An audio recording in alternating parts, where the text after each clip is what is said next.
ലോകം മുഴുവൻ യേശു ക്രിസ്തുവിന്റെ കഷ്ടാനുഭവങ്ങളെ സ്മരിക്കുകയും ധ്യാനിക്കുകയും ചെയ്യുന്ന ഈ പ്രത്യേക ദിനത്തിൽ നമുക്ക് വേണ്ടി യേശു സഹിച്ചതും നമുക്ക് പകരമായി യേശു കാൽവറിയിൽ തകർക്കപ്പെട്ടതും ഒന്നുകൂടെ ധ്യാനിക്കുന്നത്, ഒന്നുകൂടെ ഓർക്കുന്നത് നമ്മുടെ ജീവിതത്തിലെ അനുഗ്രഹമാണ്.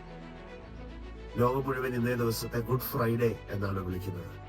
ഞാനിങ്ങനെ ചിന്തിക്കുകയായിരുന്നു, എങ്ങനെയാണ് യേശുവിന്റെ ജീവിതത്തിലെ ഏറ്റവും വേദന നിറഞ്ഞ ദിവസം നമുക്ക് ഗുഡ് ഫ്രൈഡേ ആയി മാറിയത്.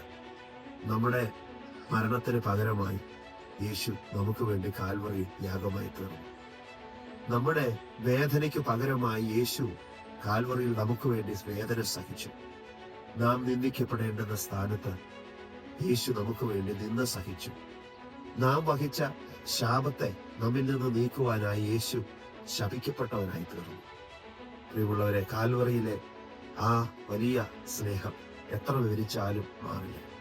ഇന്ന് നിങ്ങൾ വേദനയിലൂടെയും കഷ്ടങ്ങളിലൂടെയും പരാജയങ്ങളിലൂടെയും ഒക്കെ കടന്നു പോകുന്നുണ്ടെങ്കിൽ ഭാരപ്പെടണ്ട. ഈ ഗുഡ് ഫ്രൈഡേ ദിവസത്തില് ദൈവം നിങ്ങളോട് പറയുന്ന സന്ദേശം ഇതാ: ഞാൻ നിനക്ക് വേണ്ടി പകരക്കാരനായതുകൊണ്ട് നീ ഇനി ഇത് സഹിക്കേണ്ടതില്ല. നമുക്ക് യേശു ക്രിസ്തുവിന്റെ ആ സ്നേഹത്തെ ഓർക്കാം. ഈ കഷ്ടാനുഭവ വേളയില് നമുക്ക് വേണ്ടി തകർക്കപ്പെട്ട യേശുവിനെ സ്മരിച്ചുകൊണ്ട് ആ സ്നേഹത്തെ ഒന്നുകൂടെ പുതുക്കുവാൻ, യേശു ക്രിസ്തുവുമായിട്ടുള്ള നമ്മുടെ ആ ബന്ധത്തെ ഒന്നുകൂടെ പുതുക്കുവാൻ ആഹ്വാനം ചെയ്തുകൊണ്ട് ഇന്നത്തെ സന്ദേശം ഇവിടെ ചുരുക്കുന്നു. കർത്താവ് നിങ്ങൾ എല്ലാവരും ധാരാളമായി അനുഗ്രഹിക്കട്ടെ.